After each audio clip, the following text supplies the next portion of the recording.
Cette vidéo est une présentation de La Revanche, la boutique officielle des Deux Pions. Hey, salut tout le monde, c'est Jeff, Steve et Danny de la chaîne des Deux Pions.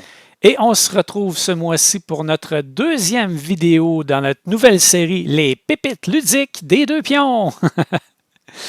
Alors, comme à chaque mois, on vous retrouve pour vous parler d'un jeu chacun qui a été dans nos coups de cœur, nos pépites du mois, les jeux qu'on veut absolument vous parler parce qu'il y avait un petit quelque chose dans ce jeu-là.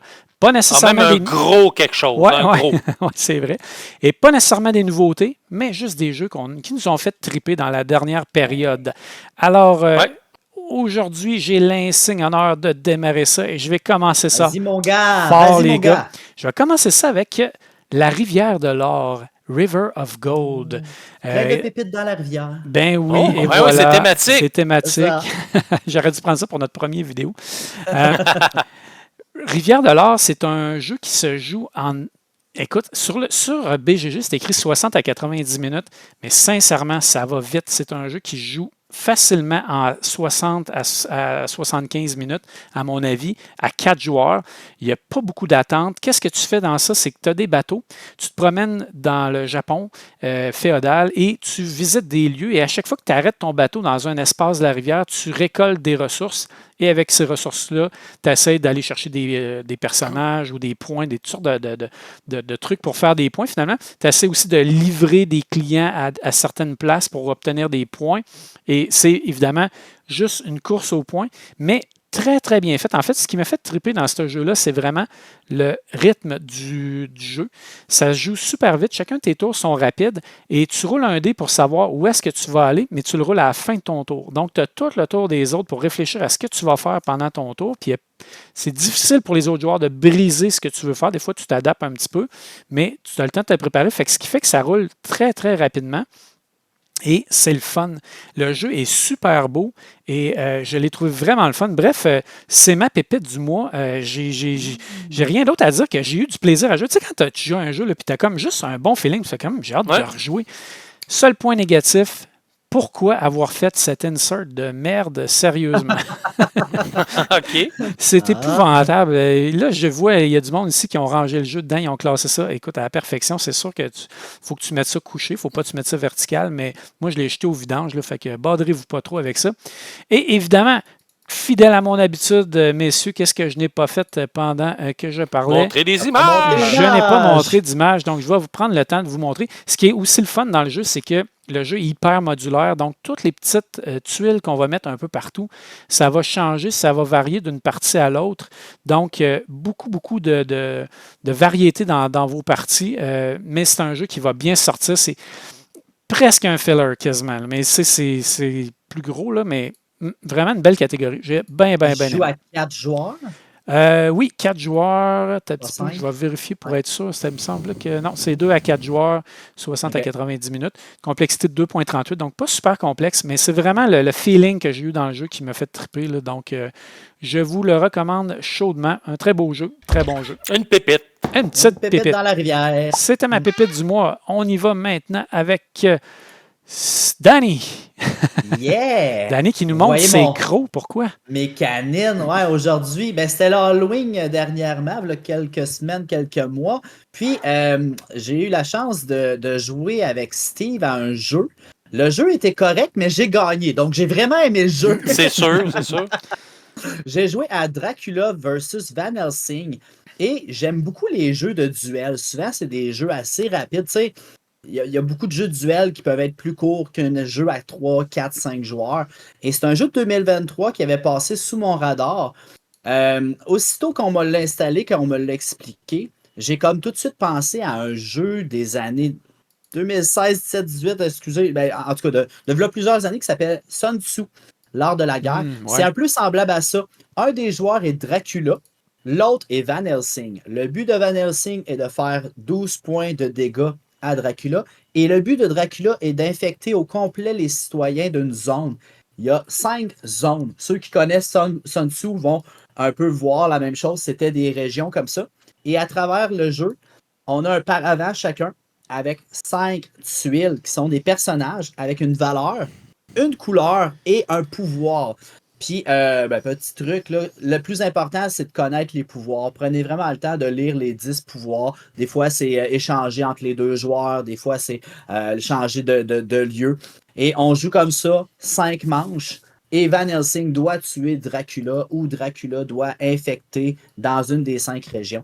J'ai vraiment aimé le feeling. Tu sais, là, on dirait que le hype du dernier trimestre, en tout cas, ce que j'ai entendu dans les jeux de duel, c'était Lord of the Ring, Duel. Seven Wonders Duel. Ouais, c'est ça. Parce que ce que les gens aimaient, c'était que chacune des 3 manières, c'était vraiment tu gagnes. Tu sais, c'était pas un calcul de points. Puis avec Dracula versus Van Helsing, c'est un peu ça. Casse-toi pas la tête à calculer combien tu as d'argent. Combien il te reste de points de vie? La game a fini quand tu es à 0. Puis dans ton village, si tu as 4 citoyens sur tes 4 qui sont infectés dans un des 5, la game est finie. Donc, j'ai vraiment aimé le feeling. Je sais pas qu'est-ce que tu as pensé, Steve. Ouais, puis je voulais juste rajouter aussi, moi, la twist qui est vraiment quelque chose, c'est que, bon, il y a certaines cartes qui permettent de révéler, mais c'est qu'il y a de l'atout là-dedans. C'est-à-dire qu'il y a une couleur qui est plus forte que les autres. Fait que même si tu as un 2, ben, elle va battre un 6 si tu as la couleur de l'atout. Fait que là, c'est quelque chose qu'avec une autre carte, tu peux changer la couleur. Fait qu'à un moment donné, on était sur le dernier round, moi puis Danny, quand on jouait, puis on savait c'était quoi l'atout, puis on jouait des cartes pour changer l'atout, rechanger l'atout. Puis à un moment donné, bon, Danny a réussi à avoir le dernier mot et terminer la partie. Mais moi, je dirais que cette petite affaire-là, ça donne vraiment... l'atout, moi, c'est ça qui m'a fait triper un peu dans ce jeu-là. Là. Ouais. C'est le genre de jeu que, tu sais, Steve et moi, on aime beaucoup découvrir des jeux. On était dans un événement, on voulait parler à tout le monde, mais c'est le genre de jeu que tu finis une partie, puis on en fait un autre, puis on fait un 2, 3, tu sais, ça va vite, puis le tempo était très bon. C'est bon, très bon jeu. Ça. Fait qu'il y a une belle petite pépite pour toi, mon Danny, dans notre petit coffre. On y va maintenant avec Steve et un petit jeu de rien du tout. Ouais, une grosse pépite. Une grosse pépite. Donc, on y va, on le voit derrière moi ici. Donc, c'est Andromeda's Edge qui est ma grosse pépite, je dirais. Pour ceux qui ont écouté encore, je refais du pouce sur nos tops de tous les temps. Et moi, un des jeux qui faisait partie de mes tops était Dwellings of Elder Vales. Donc, c'est le même. Le petit bébé. C'est la même personne qui a fait Andromeda's Edge. Avec des chapeaux. Ouais, c'est ça. Mais c'est vraiment Dwelling of Elder Vales sur stéroïdes. C'est vraiment. Puis je dirais qu'une de ses forces, donc c'est un jeu où on a chacun nos vaisseaux, c'est un worker placement, donc on a un vaisseau, on le place, puis on fait ce qui est sa tuile, donc c'est pas long, un tour se fait quand même assez rapidement. Puis ce que j'ai aimé de ce jeu-là aussi, c'est que tu peux décider de faire une game plus rapide, plus longue, moyen, ou tu sais, fait que tu peux setter où ce qui va être celui qui atteint le point va déclencher la fin de partie. Donc, tu peux la placer à différentes places dans le jeu. Et vraiment, là, il a gardé toute l'essence de Dwelling, mais je dirais qu'il est plus facile au niveau du suivi, au niveau du scoring. Tu sais où est-ce que tu es rendu dans tes tracks. Dwelling, au niveau des couleurs, après ça, que tu faisais le multiplicateur selon tes sorts que tu avais, puis les couleurs des régions que tu dominais. Fait qu'à un moment donné, tu perdais le compte. Tandis que là, tu as vraiment des tracks précis où ce que tu sais où ce que chacun est rendu. Et tu as encore un peu le multiplicateur au niveau de tes bâtiments, mais tu le vois rapidement d'un coup d'œil. Tu sais, c'est pas plus simple à ce niveau-là. Puis la beauté du jeu, là, vraiment, c'est sûr que moi j'ai la grosse version Kickstarter avec toutes les tout le all-in, là, mais les bâtiments que tu peux faire, puis tout l'embriquage là, des meeples dans tes bâtiments. Puis tes vaisseaux que tu peux débloquer. Fait qu'un peu comme Dwelling, où tu avais le magicien, le guerrier, le dragon. Là, tu as, par exemple, ton vaisseau qui était comme le cargo qui permet de faire tes bâtiments, mais tu as quand même ton vaisseau d'attaque, ton vaisseau d'exploration, puis ton croiseur qui est ton gros, comme le dragon, là, ton gros vaisseau. Tu peux les upgrader. Tu peux pas tout faire. Tu voudrais toutes les upgrader, mais le jeu te le permet pas. Puis les combats, toujours aussi simples, où que tu roules les dés, puis c'est le dé le plus élevé qui permet de gagner. Mais ils ont rajouté une petite twist que plus tu as d'unités, ça te permet de rouler des dés qui sont... Mettons que j'ai 2 unités dans le combat, ben si je roule des 1, je vais pouvoir les rouler. La question, si j'ai 3 unités, les 1 et 2. Vas-y. La question, c'est-tu meilleur que Dwelling of Elder Vale? Je dirais que la thématique va influencer certaines personnes. L'un est science-fiction et l'autre est médiéval fantastique. Mais Mais je dirais que Dwelling est une coche de plus. Mais c'est drôle, je me départirais pas de mon Dwelling of Eldervale pareil parce que Tu me l'avais j'aime promis, le côté Steve. fantastique. Voyons donc. C'est voulais c'est mettre que la main Dwelling est vraiment une entrée de gamme Hmm. que Andromeda. Tu sais, j'avais joué à Dwelling vraiment beaucoup de parties, là, plus que 10. Puis j'ai été jouer chez Steve, puis quand il me l'a mis sur la table, il a tout parlé, puis j'ai fait OK, mais tu sais, je sais tout ça parce que les autres joueurs n'avaient jamais joué. J'ai dit maintenant, qu'est-ce qu'il y a de différent? Ça. OK, c'est beau. Fait que Andromeda's Edge a juste un petit peu de choses, puis c'est pas. Comment je peux dire ça? C'est pas nécessaire ce qu'ils ont rajouté. Ça complémente un déjà très bon jeu. Fait que si quelqu'un n'a jamais joué à Dwelling, il va avoir beaucoup de plaisir avec Dwelling.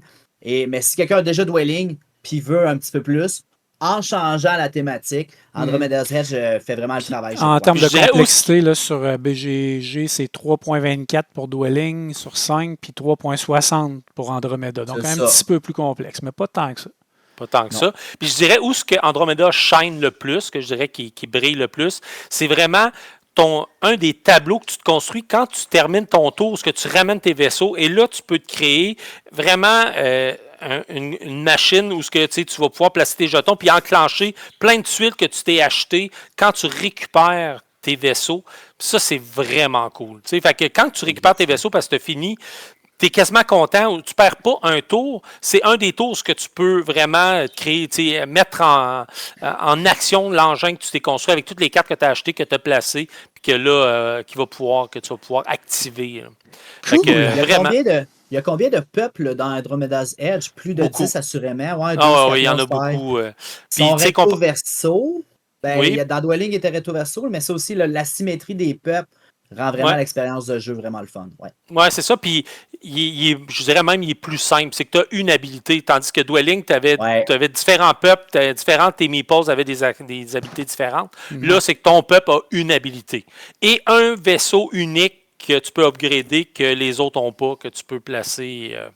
Fait que non, vraiment, Cool. ça coche. Fait que c'était nos Belle pépites pépite. ludiques du mois, les amis. Alors, Ouais. une autre fois, pour la deuxième fois, on aime bien ça. Je pense que c'est une formule qu'on va essayer de garder le plus longtemps possible. Si Cette vous- formule est une pépite. Oui, voilà. Si vous aimez cette vidéo, bien faites des pouces en l'air, abonnez-vous à la chaîne et dites-nous-le. Et abonnez-vous, hein, c'est très important. Et Oui. laissez-nous des commentaires. Toujours Ouais. intéressant de vous lire. Donc, on fait une vidéo à chaque lundi et on se revoit lundi prochain. Bye bye tout le monde. Salut! Ciao! Allez!